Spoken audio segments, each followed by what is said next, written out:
ಆತ್ಮೀಯರೇ, ತಮಗೆಲ್ಲ ಮುಂಬರುವ ಯುಗಾದಿ ಹಬ್ಬದ ಹಾರ್ದಿಕ ಶುಭಾಶಯಗಳು.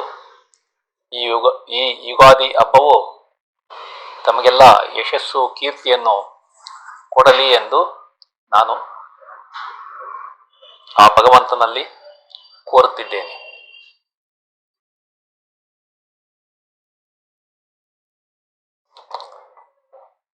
ಆತ್ಮೀಯರೇ, ತಮಗೆಲ್ಲ ಅಸ್ಟ್ರೋ ಸೀಕ್ರೆಟ್ ಬೈ ಶಿವ ಚಾನಲ್ಗೆ ಆತ್ಮೀಯ ಸ್ವಾಗತ.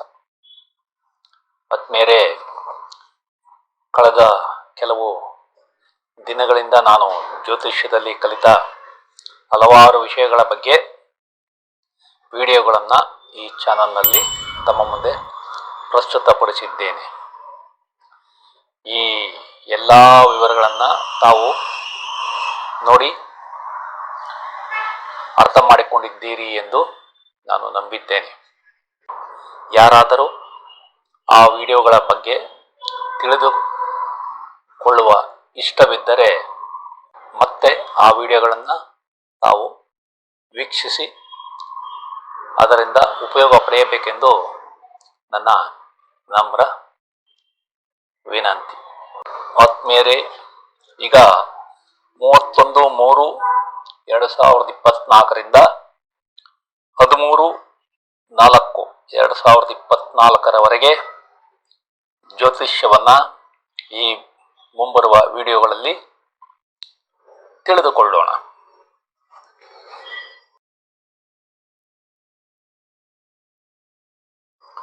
ಈ ಭವಿಷ್ಯವನ್ನ ತಿಳಿದುಕೊಳ್ಳುವ ಮುಂಚೆ ಈ ವಿಶೇಷ ಸೂಚನೆಗಳನ್ನು ತಾವು ತಿಳಿದುಕೊಳ್ಳಬೇಕು. ರಾಶಿ ಚಕ್ರದಲ್ಲಿ ನವಗ್ರಹಗಳ ಸಂಚಾರದ ಮೇಲೆ ಪ್ರತಿಯೊಂದು ಲಗ್ನ ಅಥವಾ ರಾಶಿಗೆ ಈ ಭವಿಷ್ಯ ಕೊಡಲಾಗಿದೆ. ಒಂದು ಗ್ರಹದಿಂದ, ಉದಾಹರಣೆಗೆ ಗುರು ಅಥವಾ ಶನಿಯ ಸಂಚಾರದ ಮೇಲೆ ಭವಿಷ್ಯ ಹೇಳಲಾಗುವುದಿಲ್ಲ. ಪ್ರತಿಯೊಂದು ಗ್ರಹವು ನಮ್ಮ ಭವಿಷ್ಯಕ್ಕೆ ತನ್ನದೇ ಆದ ಕೊಡುಗೆ ನೀಡುತ್ತದೆ. ಪ್ರತಿಯೊಂದು ಗ್ರಹವು ಶುಭ ಮತ್ತು ಅಶುಭ ಎನ್ನುವುದು ಅವುಗಳು ಯಾವ ನಕ್ಷತ್ರದಲ್ಲಿ ಸಂಚಾರ ಮಾಡುತ್ತವೆ ಎಂಬುದರ ಮೇಲೆ ನಿರ್ಧಾರವಾಗುತ್ತದೆ. ಚಂದ್ರನ ಸಂಚಾರ ಒಂದು ಭಾವದಿಂದ ಇನ್ನೊಂದು ಭಾವಕ್ಕೆ 2 ಕಾಲರಿಂದ 2.5 ದಿನದಲ್ಲಿಯೇ ಆಗುವುದರಿಂದ ಆ ಗ್ರಹವನ್ನು ಈ ಭವಿಷ್ಯದಲ್ಲಿ ಉಪಯೋಗ ಮಾಡಿಲ್ಲ.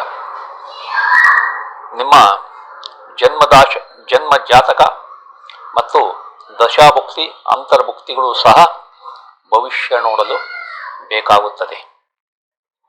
ಇನ್ನೊಂದು ಮುಖ್ಯವಾದ ವಿಷಯ, 2 ಏಪ್ರಿಲ್ 2024 26 ಏಪ್ರಿಲ್ 2024 ಬುಧ ವಕ್ರಿಯಾಗಿರುತ್ತದೆ.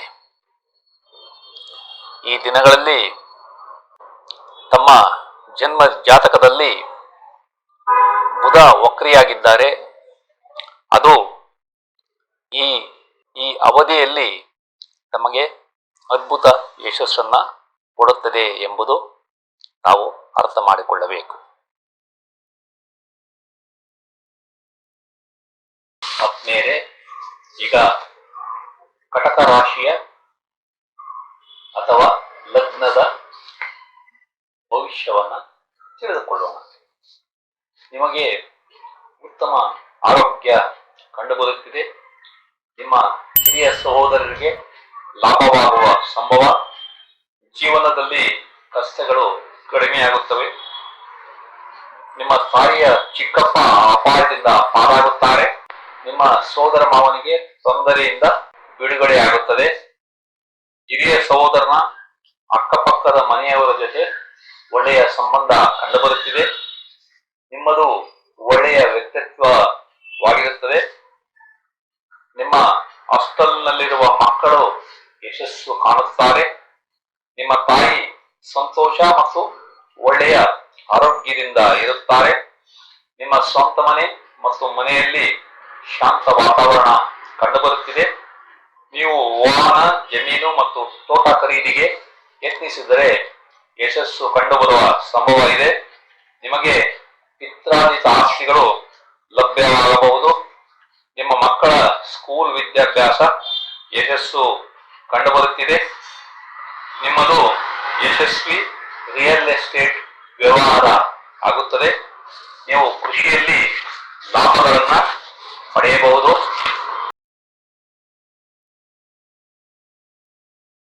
ನೀವು ಸ್ನೇಹಿತರು, ಸಮಾಜ, ಹಿಂಬಾಲಕರು ಮತ್ತು ಸಹೋದ್ಯೋಗಿಗಳಿಂದ ಉತ್ತಮ ಸಹಾಯವನ್ನ ಪಡೆಯುತ್ತೀರಿ.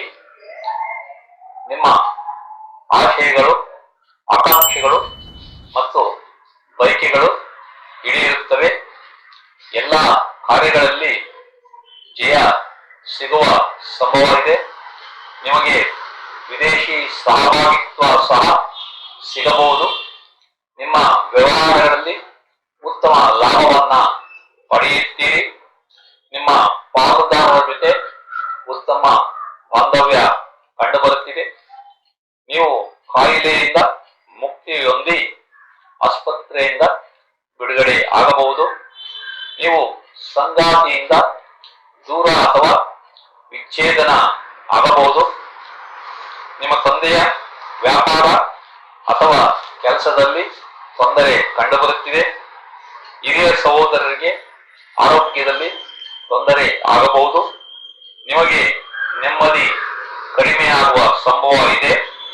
ನಿಮ್ಮ ಹುಚ್ಚುತನ ಮತ್ತು ಜಿಪುಣತನಗಳು ಜಾಸ್ತಿಯಾಗಿ ಆತಂಕ ಹೊಂದುತ್ತೀರಿ. ನಿಮ್ಮ ವ್ಯಾಪಾರದಲ್ಲಿ ಅಥವಾ ಕಚೇರಿಯಲ್ಲಿ ಬಾಕಿ ಬರಬೇಕಾದ ಹಣ ಬರದಿರಬಹುದು. ನಿಮಗೆ ಕಾರ್ಮಿಕರಿಂದ ತೊಂದರೆ ಕಂಡುಬರುತ್ತಿದೆ. ನೀವು ಸಾಲಕ್ಕೆ ಯತ್ನಿಸುತ್ತಿದ್ದರೆ ಸಮಸ್ಯೆಯಾಗಬಹುದು. ನಿಮ್ಮ ಬಾಡಿಗೆದಾರರಿಂದ ಕಿರಿಕಿರಿಯನ್ನ ಅನುಭವಿಸುತ್ತೀರಿ. ನಿಮ್ಮ ಮೊದಲ ಮಕ್ಕಳ ಕೆಲಸದಲ್ಲಿ ತೊಂದರೆ ಕಂಡುಬರುತ್ತದೆ. ನಿಮ್ಮ ಪಾಲುದಾರರಿಗೆ ನಷ್ಟವಾಗುವ ಸಂಭವ ಇದೆ. ನಿಮ್ಮ ಉನ್ನತ ವ್ಯಾಸಂಗದ ಯಶಸ್ಸು ನಿಧಾನವಾಗಬಹುದು. ನಿಮ್ಮ ಕೆಲಸದಲ್ಲಿ ಬದಲಾವಣೆ ಕೂಡ ನಿಧಾನವಾಗುತ್ತದೆ. ನಿಮ್ಮ ತಂದೆಗೆ ಸಂತೋಷ ಕಡಿಮೆ ಇರುತ್ತದೆ. ನಿಮ್ಮ ಹಣದ ಚಲಾವಣೆ ಕಷ್ಟಕರವಾಗಿರುತ್ತದೆ.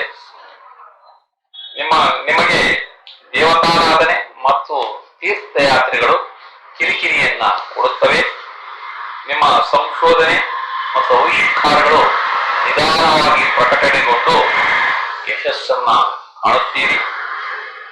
ನಿಮ್ಮ ಹಡಗು ಮತ್ತು ವಿಮಾನದ ದೂರ ಪ್ರಯಾಣಗಳು ಕಿರಿಕಿರಿಯಾಗಿರುತ್ತವೆ.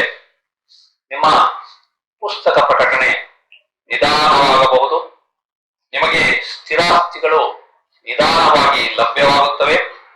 ನಿಮ್ಮ ಮಕ್ಕಳ ಶೇರ್ ಮಾರುಕಟ್ಟೆ ಲಾಭಗಳು ಮತ್ತು ಸಂತೋಷ ಕಡಿಮೆ ಇರುತ್ತದೆ. ನಿಮ್ಮ ಆಯುಷ್ಯಕ್ಕೆ ತೊಂದರೆ ಕಂಡುಬರುವ ಸಂಭವ ಇದೆ. ನಿಮಗೆ ಪಿತ್ರಾರ್ಜಿತ ಆಸ್ತಿ ಸಿಗದಿರಬಹುದು. ಇನ್ಶೂರೆನ್ಸ್ ಹಣ ಬರಬೇಕಿದ್ದರೆ ಅದು ನಿಧಾನವಾಗುತ್ತದೆ. ನಿಮ್ಮ ವಿದೇಶದಲ್ಲಿನ ಹಣಕಾಸಿನ ವ್ಯವಹಾರದಲ್ಲಿ ಸ್ವಲ್ಪ ಹುಷಾರಾಗಿರಿ. ನಿಮ್ಮ ಕೋರ್ಟ್ ಕೇಸ್ ವಿಫಲವಾಗುವ ಸಂಭವ ಇದೆ. ನಿಮಗೆ ಬಲಿಷ್ಠ ಶತ್ರುಗಳ ಕಾಟ ಕಂಡುಬರುತ್ತದೆ. ನೀವು ಕೆಲಸದಿಂದ ವಜಾ ಅಥವಾ ಕಡ್ಡಾಯ ನಿವೃತ್ತಿ ಸಹ ಆಗಬಹುದು. ನಿಮಗೆ ಕೆಲಸ ಮಾಡುವ ಹುಮ್ಮಸ್ಸು ಕಡಿಮೆ ಇರುತ್ತದೆ. ನಿಮ್ಮ ಬುದ್ಧಿ ಮಂಕಾಗಿ ಓದುವ ಹಂಬಲ ಕಡಿಮೆ ಇರುತ್ತದೆ. ನಿಮಗೆ ಧೈರ್ಯ ಕುಂದುವ ಸಂಭವ ಇದೆ. ನಿಮ್ಮ ಪತ್ರ ವ್ಯವಹಾರ ಮತ್ತು ಅಗ್ರಿಮೆಂಟ್ಗಳ ಸರಿ ನಿಧಾನವಾಗುತ್ತದೆ. ನೀವು ಮನೆ ಬದಲಾವಣೆಗಾಗಿ ಯತ್ನಿಸುತ್ತಿದ್ದರೆ ಅದು ಸಾಧ್ಯವಾಗುವುದಿಲ್ಲ. ನಿಮ್ಮ ಆಸ್ತಿ ವಿಭಜನೆ ನಿಧಾನವಾಗುತ್ತದೆ. ನಿಮ್ಮ ಹೂಡಿಕೆಗಳಲ್ಲಿ ಹುಷಾರಾಗಿರಿ, ನಷ್ಟ ಸಂಭವ ಇದೆ. ನಿಮ್ಮ ಸಾಲ ಮರುಪಾವತಿ ಕಷ್ಟಕರವಾಗಿರುತ್ತದೆ. ನಿಮಗೆ ವಿಪರೀತ ಸಿಟ್ಟು ಕಂಡುಬರುತ್ತಿದೆ. ನಿಮ್ಮ PhD ಪದವಿ ಯಶಸ್ಸು ನಿಧಾನವಾಗುವ ಸಂಭವ ಇದೆ. ನೀವು ಕುಟುಂಬದಿಂದ ದೂರ ಅಂದರೆ ಸ್ಥಳ ಬದಲಾವಣೆ ಮಾಡಬೇಕಾಗಬಹುದು. ನೀವು ವಿದೇಶದಲ್ಲಿ ವಾಸಕ್ಕೆ ಯತ್ನಿಸುತ್ತಿದ್ದರೆ ಅದು ಸಾಧ್ಯವಾಗುವುದಿಲ್ಲ. ನಿಮಗೆ ದತ್ತಿ ಸಂಸ್ಥೆಗಳ ಸಹಾಯಕ್ಕಾಗಿ ಯತ್ನಿಸುತ್ತಿದ್ದರೆ ಅದು ಕೂಡ ಸಿಗುವ ಸಂಭವ ಕಡಿಮೆ ಇದೆ. ನಿಮಗೆ ಖರ್ಚು ಹೆಚ್ಚಾಗಿ ಉಳಿತಾಯ ಕಡಿಮೆ ಇದೆ.